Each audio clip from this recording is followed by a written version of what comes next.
নমস্কার, হাই নিউজের মুখোমুখি অনুষ্ঠানে হাই নিউজের সকল দর্শককে স্বাগত জানাচ্ছি। আমি শ্রীপর্ণা রয়েছি এবং আমার সঙ্গে রয়েছেন শান্তিনিকেতনের মেডিকেল হসপিটাল এবং ত্রিপুরার মেডিকেল হসপিটালের কর্ণধার মলয়পীঠ। স্যার, আপনাকে স্বাগত হাই নিউজে। নমস্কার, হাই নিউজের সকল দর্শককে আমি আমার অন্তরের অন্তঃস্থল থেকে অভিনন্দন জানাই। এর আগের এপিসোডে আমরা আলোচনা করেছিলাম যে কিভাবে তার স্কুলিং হয়েছে, কিভাবে তার এত একটা কলেজ, হসপিটাল, পাশাপাশি বিভিন্ন সংস্থার সঙ্গে তিনি যুক্ত, এতগুলো দায়িত্ব তিনি কিভাবে সামলান, এই জিনিসগুলো তিনি কিন্তু আমাদের সঙ্গে শেয়ার করেছিলেন।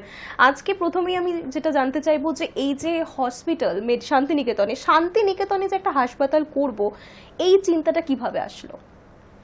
দেখুন, হেলথ সেক্টরে আমি কাজ করতাম না, আগেও বলেছি।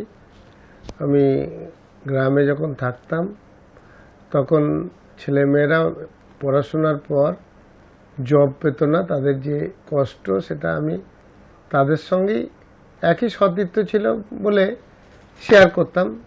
এখান থেকে আমার যেটা একটা মনে হয়, তখন একটা অপরচুনিটি এসেছিল যে স্কিল ডেভেলপমেন্ট করে নিয়ে বাইরে কোথাও জবে গেলে ছেলেমেয়েরা একটা মুক্তির উপায় পাবে।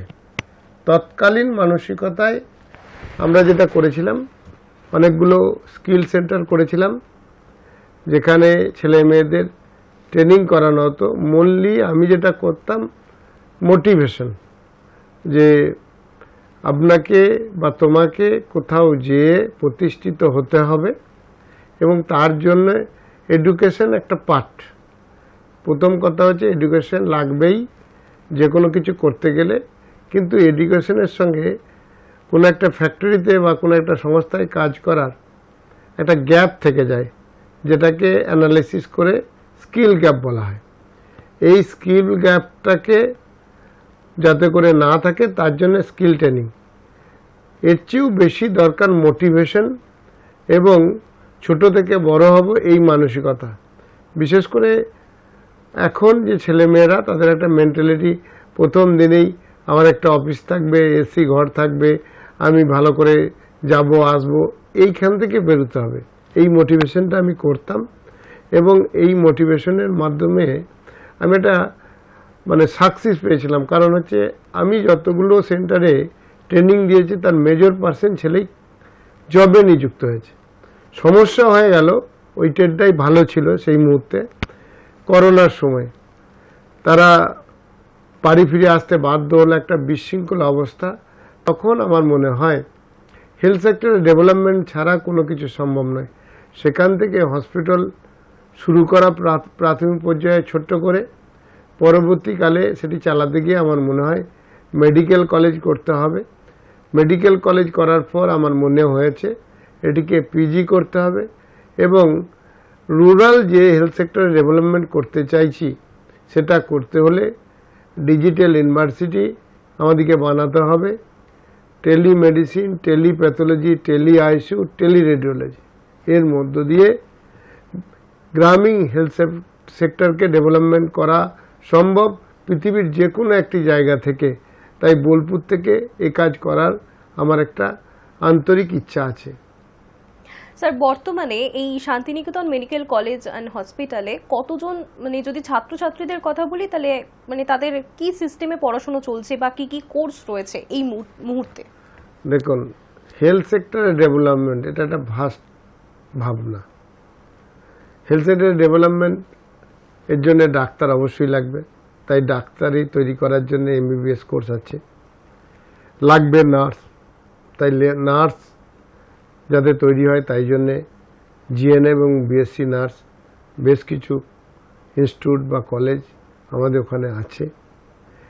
আমাদের লাগবে প্যারামেডিক্যাল স্টাফ, সেই প্যারামেডিক্যাল স্টাফ যাতে, সেটা বিভিন্ন উইংস আছে বিভিন্ন সাবজেক্টের উপর, সেগুলো প্রায় প্রথাগত যে প্যারামেডিক্যাল স্টাফ সবগুলি এখানে পড়ানো হয়। লাগবে আজকের দিনে সবচেয়ে বড়, সেটা হচ্ছে সফটওয়্যার ইঞ্জিনিয়ার এবং মেশিনপত্র চালানোর জন্য মানুষজন। আমরা আপাতত সফটওয়্যার ডেভেলপমেন্ট বা আইটি ডেভেলপমেন্টের কোর্সগুলি পলিটেকনিক বা আমরা একটি বিটেক কলেজ পরিচালনা করছি, তার মধ্যে দিয়ে তৈরি হচ্ছে। কিন্তু এডুকেশন হচ্ছে স্কিল গ্যাপ, অর্থাৎ এই ইঞ্জিনিয়াররা যাতে করে এই সমস্ত মেশিন চালাতে পারবে বা বিভিন্ন মেশিন মেরামতি করতে পারবে, এই ধরনের ছেলে মেয়ে আমরা তৈরি করতে পারছি না। সেই জন্যেই ব্যান্ডেলে আমরা একটি ইঞ্জিনিয়ারিং কলেজ পরিচালনা করি, মডার্ন ইঞ্জিনিয়ারিং ইনস্টিটিউট, সেটিকে আমরা কনভার্ট করতে চাইছি যাতে করে এই সমস্ত মেশিনারি পরিচালনা, চালানো এবং মেরামতির কোর্সগুলো, এগুলো অনেক ক্ষেত্রে এখনও ইউনিভার্সিটিতে অ্যাপ্লিকেশন আসেনি। সেই কারণেই আমাদের ভাবনা আমরা যে ডিজিটাল ইউনিভার্সিটিটা করব, তার মাধ্যমে টেলি সিস্টেম এবং যখন এআই সিস্টেম নিয়ে আসবো, তার মধ্যে থেকে প্যারামেডিক্যাল এবং এই ইঞ্জিনিয়ারদের যা কোর্সগুলি যাতে আনা যায়, সেটা আমরা প্রচেষ্টা করব।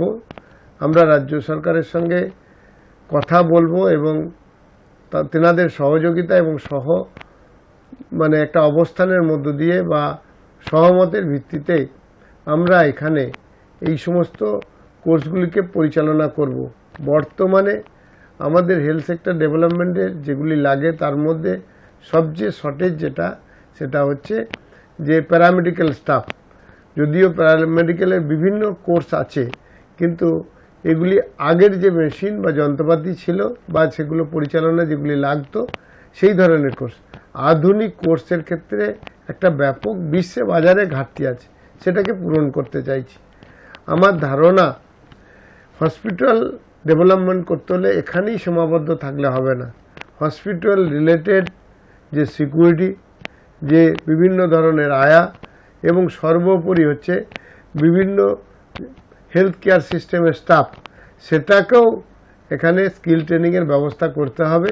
সেই জন্য সর্বপ্রথম বললাম, এই সিস্টেমটাকে ডেভেলপমেন্ট করতে হলে হোল ওয়েস্ট বেঙ্গলে এই সিস্টেমগুলো কোর্স যেমন আনতে হবে, তেমনি সকলের মধ্যে একটা সমন্বয়ের দরকার আছে। যেমন গভর্নমেন্ট টু প্রাইভেট হসপিটাল, তেমনি প্রাইভেট হসপিটাল যেগুলো রয়েছে সেগুলির মধ্যে একটি সমন্বয়। এই সমন্বয় করার লক্ষ্যেই আমরা আমাদের ভাবনা হেলথ সেক্টরের ডেভেলপমেন্ট ওয়েস্ট বেঙ্গলে, এই ভাবনাকে পাথেয় করে আমরা একটি অ্যাসোসিয়েশন তৈরি করেছি প্রাইভেট হসপিটাল বা নার্সিংহোমগুলো পরিচালনা করার জন্য। অ্যাসোসিয়েশনটির নামকরণ করা হয়েছে all Bengal private nursing and hospital honours association. এই অ্যাসোসিয়েশনের মূল উদ্দেশ্য হেলথ সেক্টরকে ডেভেলপমেন্ট করা। আমার মতে শুধু গভর্নমেন্ট একা এই সেক্টরকে ডেভেলপমেন্ট করতে পারবে না, আবার ইন্ডিভিজুয়ালি একটি হসপিটাল সেও কিন্তু এই ডেভেলপমেন্ট করতে পারবে না। প্রথম লাগবে একটা সমন্বয়, অর্থাৎ প্রতিটি নার্সিংহোম বা হসপিটালে একটি কমন প্ল্যাটফর্ম, যার মধ্য দিয়ে গভর্নমেন্টের সঙ্গে ডেভেলপমেন্টের কথা বলে সহমত ভিত্তিতে সকলে মিলে এ কাজ করতে হবে। স্যার, আপনি আপনার কথাতে বারবার করে বেসরকারি হাসপাতাল এবং সরকারি হাসপাতালের মধ্যে একটা সমন্বয় থাকা উচিত, এই বার্তাটা তুলে ধরতে চেয়েছেন। কিন্তু বর্তমান সময়ে বা অতীতেও দেখা গিয়েছে যে সরকারি হাসপাতালে হয়তো এই সুবিধাটা পাওয়া যাচ্ছে না যতটা বেসরকারি হাসপাতালে পাওয়া যাচ্ছে। আবার সাধারণ যারা মানুষ রয়েছে বা আমরা যদি অর্থনৈতিক দিক থেকে যারা একটু দুর্বল, তারা সচরাচর বেসরকারি হাসপাতালেও যেতে পারছে না, কারণ সেখানে তুলনামূলক খরচাটা একটু বেশি হয়ে থাকে। আবার অনেক ক্ষেত্রে ডাক্তাররাও মনে করে যে না, আমি বেসরকারি হাসপাতালেই সেখানেই চাকরি করব, যাতে তাদের বিভিন্ন রকম সুবিধার জন্য। আপনি এই বিষয়টাকে নিয়ে কি বলবেন? দেখুন, আপনি যে কথাটা বলছেন সেটা সমগ্র মানব সম্পদের 5% বা 10%-এর কথা, যারা আপনাদের সামনে আসতে পারে। আমি বলতে চাইছি সেই সমস্ত মানুষদের কথায় যাদের জন্য আমরা সংগঠন করেছি, যার সমগ্র মানুষের 50%, যারা রোগ হলে কোনো একটা ওষুধের দোকান থেকে একটু ট্যাবলেট বা জড়িবুটি খায়, এই মানুষের সংখ্যা 50%। এই মানুষের রাজ্যের যে প্রকল্প রয়েছে স্বাস্থ্যসাথী বা আরও ইন্স্যুরেন্স, এইগুলোর মধ্য দিয়ে এনাদিকে আওতায় ফেলে এনারা যাতে ফ্রি অফ কস্ট দেখাতে পারেন, এই জায়গার জন্যই আমরা অ্যাসোসিয়েশনটি করেছি। এই 50% মানুষকে ডাক্তারের কাছে আনতে হবে, সেই জন্য গভর্নমেন্ট যেমন সরকারি হসপিটাল তৈরি করেছেন, আমরাও যেমন আমাদের শান্তিনিকেতন মেডিকেল কলেজ এবং হসপিটাল 10 টাকা ফিজ নেওয়া হয় ডাক্তারবাবুর, এবং ওষুধ জেনেটিক দেওয়া হয় এই সমস্ত মানুষের জন্য, এবং সেটা 60.5% ছাড় আছে। যে ল্যাব টেস্ট হয় সর্বনিম্ন ছাড় আছে 50% এই সমস্ত মানুষদের জন্যে, কারণ অর্থ অভাবে এনারা ডাক্তারি পরিষেবার জায়গায় আসতে পারে না।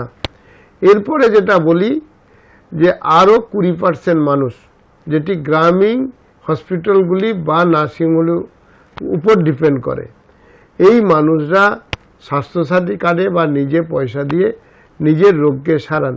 এই মানুষরাও এখানে ট্রিটমেন্ট করার কথা আমরা ভাবছি, আমাদের ইউনিয়ন ভাবছে। আরও 10% যেটা রয়েছে তেনারা ওখানে দেখান বা কর্পোরেট হসপিটালে দেখান। সে জায়গাটা তো আমরা কিভাবে রোধ করা যাবে, আমাদের জায়গায় দেখানো যাবে, সেটা আমরা ভাবনা চিন্তা করছি। আর 10% বা 5% যেটা নিয়ে এত লাফালাফি আর কি, সেই মানুষটা 10%, কে ব্যাঙ্গালোরে দেখাতে যাচ্ছে, কেউ চেন্নাইয়ে দেখাতে যাচ্ছে, সেইটা কিন্তু আমরা ফোকাসের মধ্যে আনছি। আমরা কিন্তু এই জায়গাটা আনছি না, আমরা এই 90% মানুষ নিয়ে কথা বলতে চাইছি যে সুলভে কি করে এনাদের ট্রিটমেন্ট দেওয়া যাবে রাজ্য সরকারের সঙ্গে সহমত এবং সহযোগিতার ভিত্তিতে। ধরুন স্বাস্থ্যসাথীর একটা পয়সা রাজ্য সরকার ব্যয় করে, রাজ্য সরকারের ভাবনা আমাদের যদি একটা ছাতার তলায় ইউনিয়ন করে আমরা ভাবি যে এত পয়সা গভর্নমেন্ট হেলথ সেক্টরের ডেভেলপমেন্টের মধ্যে জন্য ব্যয় করতে পারবে, আমরা যদি এটা আমাদের যে ভুল বা কিছুটা দুর্নীতি রয়েছে সেটা রোধ করতে পারি সমন্বয়ের মধ্য দিয়ে, তাহলে কিন্তু 7% মানুষ ওয়েস্ট বেঙ্গলের ভালো ট্রিটমেন্ট পাবে, এই কষ্টে পাওয়া সম্ভব। ফিরে আসবো একটু বিরতির পর।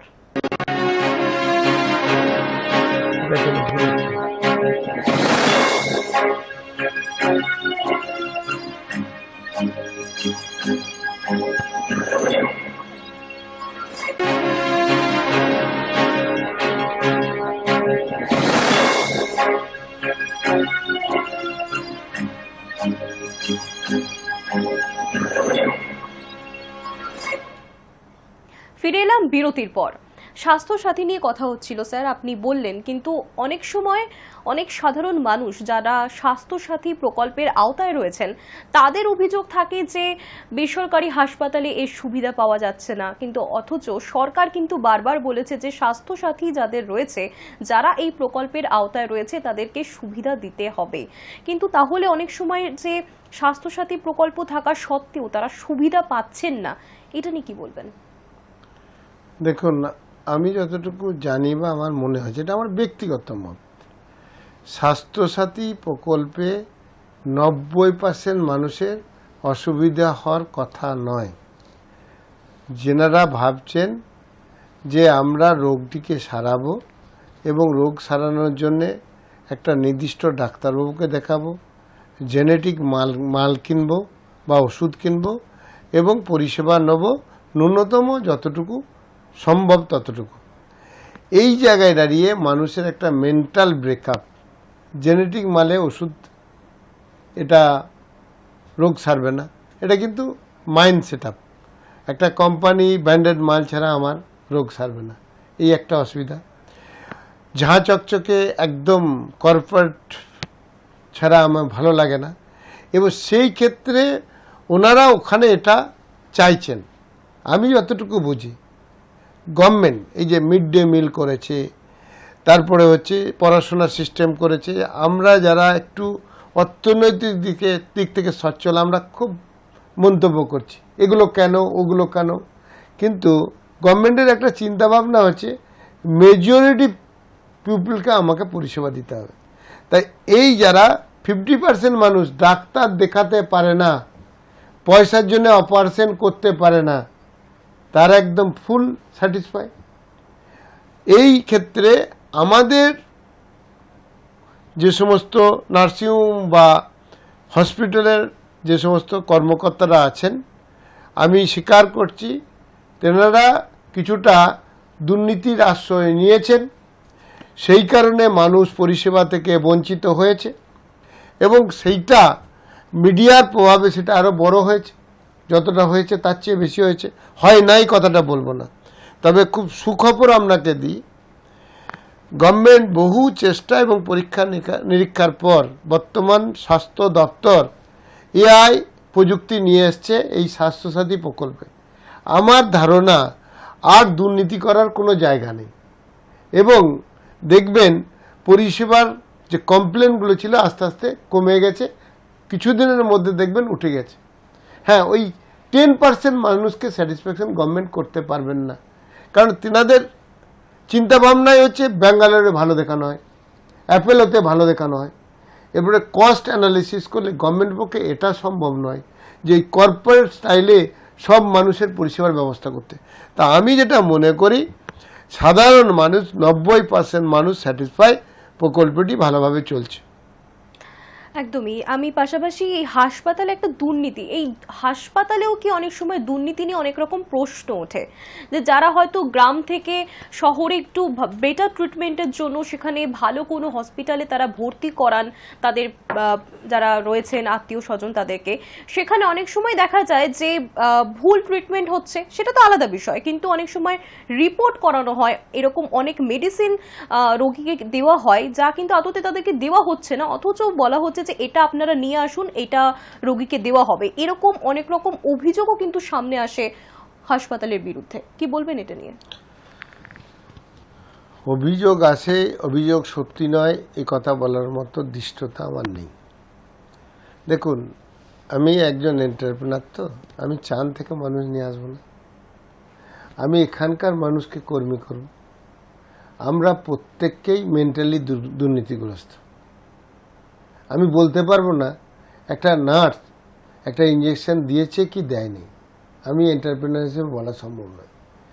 এই জায়গা থেকে দাঁড়িয়ে থেকে আমাদের একটা নৈতিক পরিবর্তনের দরকার আছে। যেভাবে নৈতিকতা মানে আস্তে আস্তে ডিক্রিজ করছে, ডাক্তারও অনেক সময় বুঝতে পারছে না যে আমার কম্পাউন্ডার এই ওষুধটা খাওয়াচ্ছে না নিয়ে চলে গেছে। এইরকম অনেক বিষয় আছে। সবচেয়ে যেটা অসুবিধার দিক, মানুষের যদি তাদের যদি মেন্টাল চেঞ্জ না হয়, তারা যদি সবাই নিজেরা দুর্নীতিগ্রস্ত হয়, তাহলে কোনো একটা সেক্টরের দিকে আঙুল তুলিয়ে লাভ নেই। এখন ঘটনাটা হচ্ছে কি, আমি প্রত্যেককে আত্মসমালোচনা করতে বলবো, আপনি যে দুর্নীতি করে লাফাচ্ছেন, আপনি কি দুর্নীতিগ্রস্ত নন? আত্মসমালোচনা যদি আমরা সবাই করি, তার ক্ষেত্র থেকে সে দুর্নীতিগ্রস্ত। সেই জন্যে মানব সম্পদের ডেভেলপমেন্টের যে কোনো কাজ যে যত সুন্দরভাবেই করতে চাক না কেন, তাকে তো একটা টিমওয়ার্কে করতে হবে। তাই সেই টিমওয়ার্ক সুষ্ঠুভাবে কাজ করছে এটা আমি বলতে পারবো না। যেমন গভর্নমেন্ট বহুভাবে চাইছে স্বাস্থ্যসাথী এই প্রকল্পের জন্য সুন্দরভাবে চলে, সবটা কি পারছে? রোধ করতে চেষ্টা করছে। তার মধ্যেও তো আমাদের মধ্যেই তো শোনা যাচ্ছে এরকম ঘটনা। এই কদিন আগে মালদার ঘটনা, আমাদের মাথা হেট হয়ে গেল। আমি সঙ্গে সঙ্গে বললাম আমাদের সংগঠনে যারা, এনারা যদি সংগঠনে থাকে তা সংগঠনে রেখেন না। আমি দৃঢ়তা এবং দৃষ্টতার সঙ্গে বলছি, একদম all Bengal private nursing home and hospital honours association যেটি গঠন করা হয়েছে, যেটিকে আমাকে উপদেষ্টা হিসেবে রাখা হয়েছে, এটা হেলথ সেক্টরের ডেভেলপমেন্টের জন্য এবং ইউনাইটেডভাবে গভর্নমেন্টের পাশে দাঁড়িয়ে যদি কেউ দুর্নীতিগ্রস্ত হয় সে শাস্তি পাক বা এই জায়গা থেকে সত্যি বাধ্য হয়, এটা সাপোর্ট করার জন্যে। সেটা যেমন ঠিক, তেমনি আমরা বিভিন্নভাবে অপপ্রচারের শিকার হচ্ছি, সেক্ষেত্রেও আমরা ইউনাইটেডভাবে আবেদন রাখব, আপনারা আমাদের রেকটিফাই হতে সুযোগ দিন। ওয়েস্ট বেঙ্গলে অন্তত যে হসপিটাল বা প্রাইভেট সেক্টর আছে, আমি ব্যক্তিগতভাবে দায়িত্ব নিয়ে বলছি যে দুর্নীতি করলে পারে পাবলিক বা গভর্নমেন্টের পাশে এই অ্যাসোসিয়েশন দাঁড়াবে, কখনই হসপিটালের পাশে দাঁড়াবে না। কারণ এই শিল্পটাকে ডেভেলপ করতে হলে প্রথম লাগবে মানুষের একটা মানে সেখানকার উপর ভক্তি বা হচ্ছে যে দৃঢ়তা, যে এই জায়গাটা দুর্নীতিগ্রস্ত নয়, যেটা আমরা বিশ্বাস। আমাদের বিশ্বাসের জায়গা থেকে অনেকটা আমরা ডিক্রিজ করেছি বিভিন্ন কারণে, সেইটা পুনরুদ্ধার করতে চাইছি, সেই জন্য অ্যাসোসিয়েশন করা। তাছাড়া আমি মেন্টালি অনেকটা স্যাটিসফাইড। এই ডেভেলপমেন্ট করার ক্ষেত্রে প্রায় 70টি ইনস্টিটিউট চালাই, 2টি মেডিকেল কলেজ চালাই, তা ক্ষেত্র অনেকটা, কিন্তু এইটুকু ক্ষেত্রতে এমনি ইন্ডিভিজুয়ালি ক্ষেত্র অনেকটা, কিন্তু সমগ্র মানব সম্পদের ডেভেলপমেন্টের ক্ষেত্রে ক্ষেত্রটা খুবই ছোট। এর সঙ্গে সমস্ত হসপিটাল মালিকদের অ্যাসোসিয়েশন করতে হবে, এর সঙ্গে ডিজিটাল সিস্টেমকে কাজে লাগাতে হবে, এআইকে কাজে লাগাতে হবে, যার মাধ্যমে টেলিমেডিসিন, টেলিপ্যাথোলজি, টেলি আইসিইউ, টেলিরেডিওলজি এবং এআই এই কোর্সগুলিকে মাস্টার ডিগ্রিতে পড়াতে হবে এবং দুর্গম জায়গায় যাতে হেলথ পরিষেবা হয় তার প্রযুক্তি ওখানে দিতে হবে এবং এই ম্যানপাওয়ারকে স্কিল করে সাপ্লাই করতে হবে। তাতে হোল এবং অল ওয়ার্ল্ডের হেলথ সেক্টর যেমন ডেভেলপমেন্ট হবে, তেমনি আমার রাজ্যের বেকার সমস্যার ফুল সমাধান হয়ে যাবে। কারণ এই মানুষদের যদি আমরা হেলথ রিলেটেড এআই ট্রেনিং দিতে পারি, হেলথ রিলেটেড ডিজিটালের ট্রেনিং দিতে পারি, তাহলে ডাক্তার বাদে যে স্টাফটা লাগে সেটা প্রায় খুব কম হলেও আমার মতে প্রায় 95%।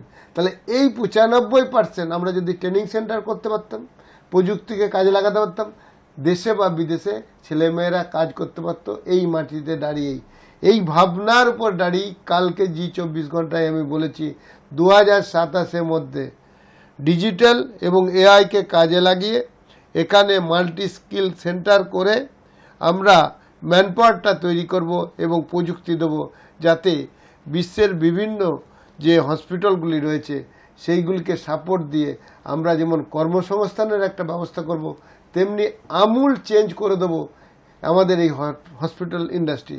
আজকে এলন মাস্কের ভাবনা ভাবুন, আজকে ভাবুন যে এই হায়দ্রাবাদে যে অপারেশনটি হলো, হার্টের অপারেশন হলো, সেটা হচ্ছে 285 কিলোমিটার দূরে 2টি অপারেশন একসঙ্গে হলো।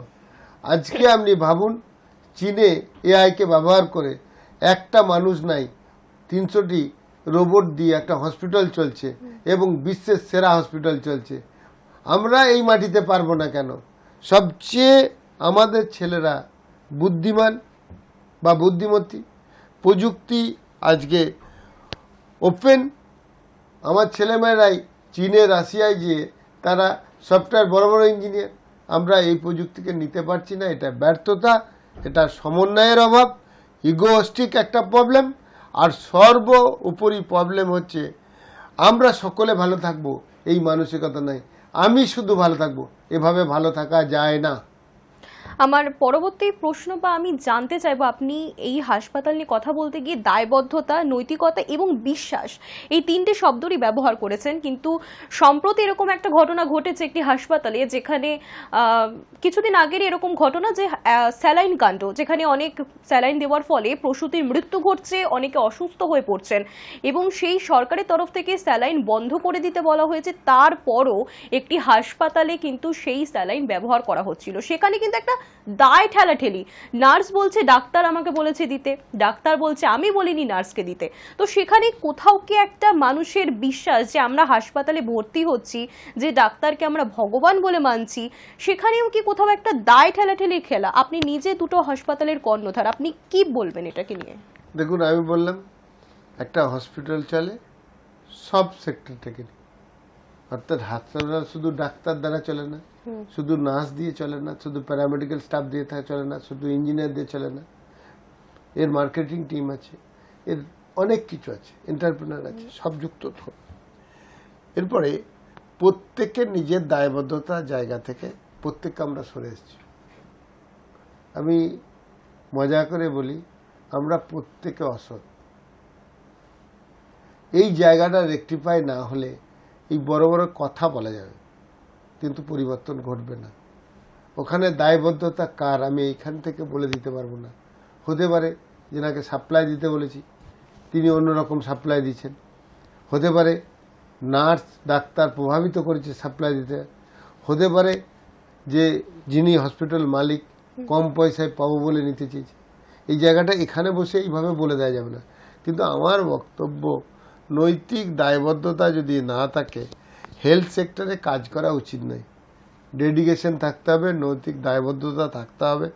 এই নিরীক্ষে এর মনিটরিং গভর্নমেন্ট যেমন করছে, আমাদের অ্যাসোসিয়েশন আমরা ঠিক করেছি হেলথ সেক্টরে ডেভেলপমেন্টের জন্য আমরা একটা মনিটরিং টিম রাখবো নিজেদের স্বার্থে। আজকে ধরুন 1100 বেডের হসপিটাল করা হয়েছে, আমার ভাবনা আমরা এটা 2200 বেডের মতো করে চালাবো। যদি এইখানে বসে এই মুহূর্তে বলা সম্ভব নয়, কারণ আইনের জায়গাটা দেখার দরকার আছে। ধরুন আমার কানে কারো একটু অসুবিধা হয়েছে, 3 দিন থাকতে হবে, কেন ওই বেডে শুয়ে থাকবে? আমার এত খোলামেলা জায়গা আছে, তো আমি বেড 10টা ওখানে রাখবো না কেন? যে যাদের এরকম আছে মাছ ধরছে সেখানটা দেখবে, বা তাস খেলছে, বা রিক্রিয়েশন কোথাও থাকবে, এবং তার সঙ্গে সঙ্গে এখানে রেশিও ঠিক থাকবে, একটা আরএমও থাকবে, একটা নার্স থাকবে, একটা প্যারামেডিক্যাল স্টাফ থাকবে। 10টা বেড তো ওখানে রাখা যায়, ওই পুকুর পাড়ে একটা সেট করে 10টা বাদে এরকম। এবার আইনের দিকটা দেখে ওইখানেই আমরা 2200 বেডের সমান কাজ হবে। ভর্তি কেন থাকবে বদ্ধ করে সে বসে? তার কিছু হয় না, এটা পা ভেঙেছে, তাহলে পা ভেঙেছে তাই সে বদ্ধ করে ওরকম থাকবে কেন? সে তো ইজি বাগানের ফুলের বাগানের ওখানে বসে পাটা রেখে থাকতে পারে। এই ধরনের কেস আছে, 10টা ওখানে বেড রইল। আইনের বিষয় আছে, আমি একটা মন্তব্য করে দিলাম, এটা হয় না। কিন্তু আমার যেটা মনে হয়েছে, আজকে যদি আমাদের ওখানে প্রায় 150-200 বিঘে জায়গা আছে, কোথাও মাছ চাষ হচ্ছে, কোথাও ধান চাষ হচ্ছে, বিভিন্ন ধরনের চাষ হচ্ছে, কোথাও ফুল চাষ হচ্ছে। এইসব জায়গায় ছোট্ট ছোট্ট কটেজের মতো যেখানে ডাক্তারি পরিষেবা দেওয়া যাবে যদি থাকে, এই ধরনের পেশেন্টরা থাকে, ধরুন কালকে একটা কিছু করতে হবে, আজ থেকে সে ভর্তি আছে, কেন বদ্ধ করে ভর্তি থাকবে? ওখানে ভর্তি থাকতে পারে। হ্যাঁ, লাগবে কি, একটা নার্স লাগবে, একটা প্যারামেডিক্যাল স্টাফ লাগবে, প্রপার ট্রিটমেন্ট লাগবে, সেটা তো সম্ভব, ওখানে তো থাকতে হবে। আপনার কি কোথাও মনে হয় না যে এটাও একটা দুর্নীতির আওতায় পড়ছে? কারণ বেশিরভাগ বেসরকারি হাসপাতালগুলোতে এটা দেখা যায় যে ট্রিটমেন্ট হয়তো দুদিনে সেই রোগী সুস্থ হয়ে যাচ্ছে, তাকে ইচ্ছাকৃতভাবে হয়তো বেশি দিন করে ভর্তি করে রাখা হচ্ছে শুধুমাত্র বেডের বিল বাড়ানোর জন্য। আপনি একদম কথাটা ঠিক বলেছেন। মানে একটা যদি বিতর্কিত, আমি জানি না এখানে বসে এরকম কথা বলা ঠিক আছে কিনা। ঠিক আছে, সত্যি কথা যেখানে বসে বলেও কোনো অসুবিধা হওয়ার কথা না। একটা টাইমে জানেন তো, মানুষের যখন শরীর খারাপ হতো, পাশের বাড়ি যে জানে সে দেখাতে নিয়ে যেত। যার শরীর খারাপ হয়েছে তার কাছে খাওয়ার পয়সাটাও নিত না, বা গাড়ি ভাড়াও নিত না, একটা সোশ্যাল দায়বদ্ধতায় নিয়ে যেত। পরবর্তীকালে একটা পর্যায়ে এলো, প্রায় লোককে সেটা দেখাতে যেতে হচ্ছে, সে খাওয়ার পয়সাটা নিত, গাড়ি ভাড়াটা নিত। এই করতে করতে আমরা যারা স্বার্থান্বেষী মানুষ আছি, তারা কি করলাম, যে আমার কাছে তুমি পেশেন্ট এনে দাও, তাহলে একটু পয়সা দেবো, পার্সেন্টেজ চালু হলো, পার্সেন্টেজ। এরপরে ঠিক আছে, লাভ আছে, একটু পার্সেন্টেজ দেয়, ওই অবধি ঠিক ছিল। আজ কিন্তু এটা নেই। আজকে কোনো অ্যাম্বুলেন্স, কোনো ব্যক্তি বলে আমি পেশেন্টটা নিয়ে যাব, 10,000 টাকা দেওয়া হবে? যদি কেউ না বলে তার কাছে নিচে নিয়ে যায় না, অন্য জায়গায় নিয়ে যায়। এর ফলে কি হয়েছে, নার্সিংহোম মালিক বা ডাক্তার সে দেখলো একটা ট্যাবলেট দিয়ে ছেড়ে দিলে চলবে, সে তো ছাড়তে পারছে না, 10,000 টাকা তো সে দিয়ে দিচ্ছে। এই ক্রিমিনাল অফেন্স পর্যন্ত মার্কেটে চলছে। এই ঘৃণা থেকে, এই জায়গা থেকেই আমি বলেছি যে তালা লাগিয়ে দেবো, তবু এইসব জিনিসগুলো আমরা মানবো না। তালাটা লাগিয়ে দেবো, আর চালাবো না। কারণ হচ্ছে লোককে ভালো করার নাম করে খারাপ, অটোমেটিক সেই মালিক বাধ্য, সে যখন দুর্নীতির জায়গায় পা বেরিয়ে ফেলেছে, তাকে একটু একবারে খারাপ জায়গায় নিয়ে এসে একটা বুক ফুলিয়ে বলা যে বাপ রে পেশেন্টটা বিরাট খারাপ হয়ে যেত, মরে যেত, নিয়ে একটা বড় বিল করা। এই ক্রিমিনাল অফেন্স চলছে, চলে নাই তাই বলবো না। এখান থেকে মুক্তির জায়গায় আসতে হবে। আমি এইটুকু আপনাকে শিওর করে বলে দিচ্ছি, যে কে কি ভাবলো কে কি বললো আমার কিছু এসে যায় না, এইটা আমাদের অ্যাসোসিয়েশন করতে দেবে না, আমার মেডিকেল কলেজ তো দেবে না, আমি নিশ্চিত। কারণ হচ্ছে কি, মানুষ উপকার করলে বা কাজ করলে একটা পয়সা নেবে, এটা স্বাভাবিক। এখানে আমি কিন্তু কোনো অন্যায় দেখছি না। আপনার আইনের চোখে কি আছে আমি জানি না। ধরুন আমি যেটা ভাবি, আপনি মুনাফা লাগিয়েছেন, আপনি ইনভেস্ট করেছেন, আপনি মুনাফা নেবেন, তার একটা সিস্টেম আছে কতটুকু মুনাফা নেব। আপনি পরিশ্রম করেছেন, পারিশ্রমিক নেবেন। আমরা উপকার নেব সবাই। একটা হসপিটাল হয়েছে, যেনারা ইনভেস্ট করেছে, ইনভেস্টের একটা পার্সেন্টেজ নেবে, তার একটা সিস্টেম আছে কতটুকু নেব। আপনি পরিশ্রম করছেন, পারিশ্রমিক নেবেন, যেমন যে পরিশ্রম করছে নেবে, আর উপকার পাবে ওখানকার মানুষ। এর বাইরে যেটা হয়ে যাচ্ছে সেইখানেই আমাদের প্রতিবাদ। সেখানের জন্যই কলকাতা থেকে ছুটে এসে এখানে বসা। আমি জানি এই বসায় সমালোচনার চরম আসবে, আমার কিচ্ছু এসে যায় না। কারণ আমি মনে করি এই ধরনের ক্রিমিনাল অফেন্স বন্ধ হওয়া একদম দরকার আছে। এটা আমরা করছি, নার্সিংহোম মালিকরা করছে। আমি আপনাকে বলছি, তদন্ত করে কঠোর শাস্তি বা এই ধরনের কাজগুলোকে বন্ধ করা উচিত। এটা আপনি বলবেন যে আপনারা তো প্রশ্রয় দিচ্ছেন, প্রশ্রয় একটা দিন পর্যন্ত দিয়েছিলাম, চুপ করেছিলাম। আমি দেখলাম এটা চুপ করে থাকা ঠিক হবে না। আস্তে আস্তে কি যাচ্ছে যে আমি আমার শরীর দেখাতে যাব, দরকার নাই পেসমেকারকে বসিয়ে দেবে। আমার স্ত্রীর অপারেশন করতে যাব না, দরকার নাই অপারেশন করে দেবে। এই জায়গাটা নিজের পায়ে কুড়ুল মারছি মনে হচ্ছে। আমার ঘুম হয় না, এই কারণে ঘুম হয় না যে নার্সিংহোম মালিক মানে লোকে চোর ভাবে। আমি বলছি চোর ভাবে, বাবাটা ঠিক, এটাও বললাম, বাবাটা আমি না বলছি না, কিন্তু আমার বক্তব্য আমাদের বিবেক এই জায়গাটা থেকে সরে আসছে যে না, এটাকে করা যাবে না। আমি যখন প্রথম করোনার পর হসপিটালের সঙ্গে যুক্ত হই, তখন দেখি ওই আমি যেখানে হসপিটাল করছি শিয়ান চত্বরে এই ধরনের অ্যাক্টিভিটিস হচ্ছে। হসপিটালটা আমি বন্ধ রেখেছিলাম, আমি চালাম। তারপরে আবার অনেকজন বলল চালু করেছে, আমি বললাম না, এই সিস্টেম এখানে চালাবো না। আর মেডিকেল কলেজে আমি মিডলম্যানের প্রবেশ দিই না, মিডলম্যান প্রবেশ করবে না। 62.5% ওষুধে ছাড় আছে, 50% আপে হচ্ছে আপনার টেস্টের ছাড় আছে, এবং টেস্ট যথেষ্ট ভালো, এই নয় যে টেস্টের কোনো ডিফেক্ট আছে। এবং আপনাকে বলছি বেডে বা রুগী ভর্তির স্বাস্থ্যসাথী কার্ডে হলে স্বাস্থ্যসাথী, আর ক্যাশে হলে হচ্ছে 50% কমে পর্যন্ত ট্রিটমেন্টের ব্যবস্থা আছে। যেহেতু মেডিকেল কলেজ ছেলে পড়ানোর জন্য করা আছে, তাতে মানুষকে কনভিন্স করা হয় ওখানে দেখাতে যেও না, বিভিন্নভাবে সিন্ডিকেট করে। আমার কিচ্ছু এসে যায় না।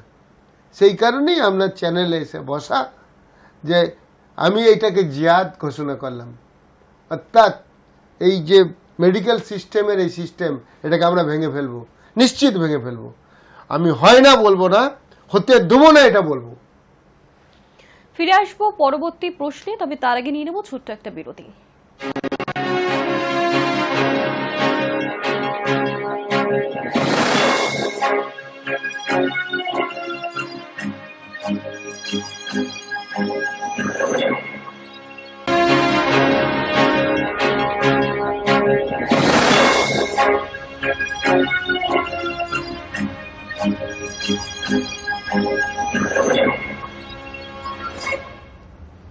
ফিরে এলাম বিরতির পর।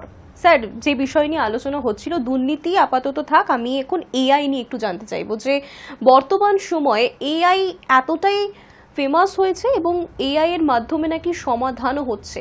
অনেকের মনে এটা নিয়ে একটা চিন্তাও দাঁড়িয়েছে যে যদি এআই সবকিছু করে দেয় তাহলে সাধারণ মানুষের চাকরিটা যাবে কোথায়। আপনি এআই এর অনেক সুবিধার কথা বলছেন, তাহলে সেখানে কি আপনি এটা ভাবছেন যে এআই যদি আরো মানে ভবিষ্যতে আসতে চলে বা এআই এর মাধ্যমেই যদি সবকিছু করা হয়ে যায়, তাহলে বেকার যুবক যুবতীর সংখ্যা কি আরো কোথাও বাড়বে না? ভুল কনসেপ্ট। দেখবেন আগের একটা গভর্নমেন্ট ছিল, বলেছিল কম্পিউটার এলে পরে কর্মসংস্থান চলে যাবে।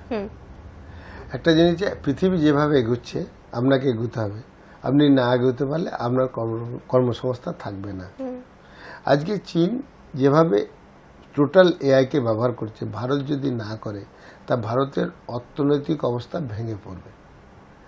কারণ আজকে গুগল ব্যাকডেটেড হয়ে যাবে এআই ব্যবহার করলে, লাইফ কত ফাস্ট হবে, ইনকাম কত ভালোভাবে সেই দেশ বা সেই রাষ্ট্র বা সেই ব্যক্তি এনজয় করবে বা উৎপাদন কতটা বাড়বে। প্রযুক্তির যে ব্যবহার সেটা কোনো দিন স্তব্ধ করে কোনো রাষ্ট্র কোনো ব্যক্তি ডেভেলপমেন্ট করতে পারে না, কারণ তা নাহলে তারা সেই জায়গাটাকে রপ্ত করে নেবে। এই কারণে এআই যত তাড়াতাড়ি সম্ভব ভারতবর্ষে বিভিন্ন শিল্পে যদি আনতে না পারে তাহলে চীন আমাদেরকে আরও গ্রাস করে নেবে। একদমই স্যার, আপনি চাকরি নিয়ে অনেক কথাও বলছিলেন, কোথাও একটা কি মনে হয় যে আমাদের দেশ থেকেও কিন্তু বাইরের দেশে পড়তে যাচ্ছে স্টুডেন্টরা, চিকিৎসক পড়ুয়া তো অনেক বেশি সেই সংখ্যায় দাঁড়িয়ে, তাহলে কোথাও কি বাংলায় চাকরি নেই বা বাংলার উপর কি ভরসা হারাচ্ছে বর্তমান প্রজন্ম, কি মনে করেন? খুব বিতর্কিত কথা। একটা কথা হচ্ছে বাঙালির একটা মনে হচ্ছে, এটা অস্বীকার করার কোনো জায়গা নাই, যে আমি দায়িত্ব নেব না, কম নেব, আমি এন্টারপ্রেনার হব না, আমি একটা ঘড়ি ধরে ডিউটি করব চলে আসবো। এই জায়গাটা খুব ক্ষতিকারক। এই জায়গাটার জন্যই কিন্তু এটা হচ্ছে। আমি ব্যক্তিগতভাবে মনে করি যে আমি দায় নেব না, আমি 10টায় গেলাম 5টায় এলাম, আমি এন্টারপ্রেনার হব, এই ভাবনা যদি বাঙালির না আসে তাহলে বাংলার শিল্প কি করে হবে? আর আমরা কি করছি, যারা কাজ পাচ্ছি তারা তো বাইরে কাজ করছি, যারা কাজ পাচ্ছি না আমরা একটা বুম ধরে নিচ্ছি, আমি নিজে স্বঘোষিত সাংবাদিক হয়ে যাচ্ছি, নিয়ে বিভিন্ন নেগেটিভ প্রচার করছি। এটা যদি আমরা আমার যুব সম্প্রদায় করতে থাকে এবং 1-2 কোটি ছেলে মেয়ে যারা চাকরি পায় নাই ঠেকে বসবে রয়েছে, বিভিন্ন ইফটিকিজিং করছে, বিভিন্ন অপকর্মের সঙ্গে যুক্ত হয়ে পড়ছে কর্মসংস্থার জন্য, তারাও এটাকে ছড়াতে ব্যস্ত আছে। এইখান থেকে সরতে হবে বা সরাতে হবে, এটা রাষ্ট্রকে ভাবতে হবে কিভাবে সরা যায় বা সরানো যায়। তা নলে এই ট্রেনটা থেকে যাবে, এখানের ভালো ট্রিটমেন্ট হয় না, এখানে ভালো পড়াশোনা হয় না। এই যদি বুলেটিং হয়, বাস্তব চিত্র যাই হোক, মানুষ ভাববে। সেই জন্যে কেউ কেউ, আমি মনে করছি হঠাৎ ওখানে আগুন আছে মনে করে ঝাঁপাতে যাচ্ছে। আজকে বাংলায় কি হয় না আমি বিশ্বাস করি না, হয় না করে নেগেটিভ মেন্টালিটি তৈরি হয়েছে বলে না আবাচক হচ্ছে। বাংলায় সব হয়, বাংলায় সব করা যায়। আমি তার প্রকৃষ্ট উদাহরণ, এতগুলো ইনস্টিটিউট চালাচ্ছি, এটা কোথায় চালাচ্ছি? বাংলায় চালাচ্ছি। হয় না আবার কে বলছে? যে কোনো পরিস্থিতি সামাল দেওয়াকে বুদ্ধি বলে। বুদ্ধিমত্তা, ধৈর্য, সহ্যশীল হয়ে ডেডিকেশন থাকলে সব করা যাবে। একদমই। আর পাশাপাশি স্যার এটাও জানবো যে শান্তিনিকেতনে হসপিটাল পাশাপাশি ত্রিপুরাতেও মানে দুটো ভিন্ন রাজ্য, এই দুটো ভিন্ন রাজ্যে দুটো হাসপাতাল চালানো এবং আপনি এর বাইরেও অনেক সংস্থার সঙ্গে যুক্ত। তো আপনি মানে এই দুটো রাজ্যে কিভাবে সামাল দিচ্ছেন বা কোন রাজ্যে কিভাবে কাজ করতে কতটা সুবিধা হচ্ছে আপনার? মজা করে বলি, তুমি দেখো নারী পুরুষ, আমি দেখি শুধুই মানুষ। মানব সম্পদের ডেভেলপমেন্ট করব, সেই মোটোতে কাজ করছি। যে কোনো গভর্নমেন্টেরই মোটো হচ্ছে মানব সম্পদের ডেভেলপমেন্ট করব। তাহলে আমি যদি রাষ্ট্র ভালো নয়, স্টেট ভালো নয়, এ ভালো ও ভালো নয়, এর মধ্যে অংশগ্রহণ না করে আমার কাজের জন্য যাকে দরকার তার সঙ্গে নিয়ে কাজটা করে নিই, বাকি জায়গায় আমি অংশগ্রহণ না করি, যেটা আমাদের মোটো বা ডিসিশন যে আমাদের এনজিওর, সেই জায়গায়, তাহলে অসুবিধা কোথায়? আমার বক্তব্য, অসুবিধাটা হচ্ছে আমার যেটা কাজ নয় সেটাতে অংশগ্রহণ করার জন্য। আমার কাজের মধ্যে থাকলে আমার কোনো অসুবিধা হবে না। না মানে এখানে পশ্চিমবঙ্গ এই রাজ্য আলাদা, ত্রিপুরাতে রাজ্য আলাদা, যেখানে দুটো জায়গার সরকারও আলাদা। আপনাকে যদি বলা হয় যে কাজের দিক থেকে ভিত্তিতে কোন রাজ্যকে এগিয়ে রাখবেন বা কাজ করতে সুবিধা হচ্ছেন, কি বলবেন? কোন রাজ্যকে এগিয়ে রাখবেন? কোথায় কাজ করতে আপনার বেশি সুবিধা হচ্ছে? যেখানে আমি থাকি, যেখানে আমি মানুষের সঙ্গে মিশি, সেখানে কাজ করতে অসুবিধা হয় না। কারণ হচ্ছে আমি কাজের মধ্যে ডুবে গেলে সেই গভর্নমেন্ট সেটাকে অ্যাপ্রিসিয়েট করবে, কারণ হচ্ছে এইটা গভর্নমেন্ট করছিল, আমি সাপোর্ট হিসেবে কাজ করেছি, তাই আমার উপস্থিতি সেই রাজ্যের পক্ষে অনেকটা আমার কাজ করতে সুবিধা হয়। আপনি স্বাস্থ্যসাথী নিয়ে কথা বলেছেন, একটু মেডিক্লেম নিয়েও কথা বলি যে আপনার যে দুটো হসপিটাল রয়েছে শান্তিনিকেতন এবং ত্রিপুরাতেও, সেখানে মেডিক্লেমের কি সুবিধা রয়েছে বা আগামী দিনে আপনি আপনার পরিকল্পনা কি রয়েছে যে হাসপাতালে এই সিস্টেমগুলো থাকলে বেটার হয়, কি ভাবনা চিন্তা রয়েছে? দেখুন, এইটা ওই সেক্টরে যারা কাজ করেন তেনারা ভাবছেন, এটা সেক্টর আমি ওভারঅল ভাবছি। আপনি বললেন, শুনলাম, নেক্সট দিন এই নিয়ে আলোচনা করব। আচ্ছা, পাশাপাশি এটাও জানবো যে স্যার, আপনি হসপিটাল এবং এতগুলো সংস্থা কিভাবে নিজেকে, মানে এই কাজের সঙ্গে সারাটা দিন আপনি থাকেন, কিন্তু কতটা পরিশ্রম করছেন, পাশাপাশি মানে কিভাবে আর কি সবকিছুকে সামাল দেন আপনি? দেখুন, যখন হবিটা পেশায় দাঁড়িয়ে যাবে সেটা খারাপ লাগার কথা নয়। আমার এই আমি যে কাজগুলো করি এগুলো হবি থেকে এটা পেশায় দাঁড়িয়ে গেছে। আমি এখান থেকে বেরিয়ে গেলেই মনে হয় বোর লাগছে। সবসময় এখানে থাকলে বাকি যে সেক্টরে যেখানেই থাকি, আমার ছেলের সঙ্গে থাকি, আমার মেয়ের সঙ্গে থাকি, যার কাজের সঙ্গে থাকি, আমি কিন্তু আনইজি ফিল করছি। কারণ হচ্ছে আমি এখানে ডুবে থাকতেই ভালোবাসি। আপনি যেটাকে ভালোবাসেন, যেটার মধ্যে ডুবে থাকবেন, সেটা ভালো লাগবে। এটা আমার ডুবে থাকা। ঘুম থেকে ওঠার পর আমি গুগল মিট 8টা থেকে শুরু করি, রাত 12টা পর্যন্ত বিভিন্ন গুগল মিট করি এবং কাজ করি। আমার বক্তব্য, নেশাটা যখন পেশায় পরিণত হবে তখন সেটা ভালো লাগবে। জব না করাটাই আমার কাছে অস্বস্তিকর। একদমই। পাশাপাশি স্যার, এটাও জানতে চাইবো যে সারাদিন কাজ, মানে এই যে দুর্নীতি নিয়েও কথা হচ্ছিল একটু আগে হাসপাতালে, কোথাও কি আপনার ক্ষেত্রেও রাজনৈতিক দিক থেকে কখনো প্রেশার এসেছে বা আপনার সাথে এরকম কিছু হয়েছে? দেখুন, রাজনীতি তেনারা চাইবেন যে আমার দল যাতে একটু ভালো থাকে, আমার গভর্নমেন্ট ভালো থাকে এবং হচ্ছে আমি ভালো থাকি, এই জায়গাটায় আসি। এরপরে কম্প্রোমাইজ লাইফ, আমাদের মোটোর উপর দাঁড়িয়ে যদি অসুবিধা, যেন মানুষ ভালো থাকে, এটা আমাদের মোটো, এখানে সঙ্গে তো কোনো দ্বন্দ্ব হাতে হবে। বাকি পোর্শনটা আমরা মানুষের ভালো হবে এবং ওই পার্টটা ওনারা করেন, ওনাদের পার্ট, এ করে আমরা অ্যাভয়েড করি, অসুবিধা হয় না। না, অনেক সময়তেই এরকম দেখা যায় যে, এখানে বলছি না, কিন্তু অনেক সময় এরকম দেখা গিয়েছে যে চারপাশের মানুষ হয়তো দুর্নীতির সঙ্গে যুক্ত, কিন্তু আমি সেই জায়গায় নই, আমাকে সেখানে ভুল প্রমাণিত করা হচ্ছে বা আমার পরবর্তী পদক্ষেপের জন্য আমাকে বাধা তৈরি করা হচ্ছে। এরকম কখনো কি হয়েছে যে লাইফ চলতে গেলে বিপদ আসবে, বাধা আসবে, 3টে পদ্ধতি তো অবলম্বন করতে হবে অ্যাজ এ এন্টারপ্রেনার। এক, সবাই যখন ভুল বলবে, আমার মনে হবে ঠিক, তখন আমাকে গৌতম বুদ্ধের মতো চুপ করে যেতে হবে, যে সবাই ভুল বলছে, তখন আমি চুপ করে যাওয়াটাই বিরাট প্রতিবাদ। সেটা আমি তখন করি প্রতিবাদ, যদি 5 জন বলে।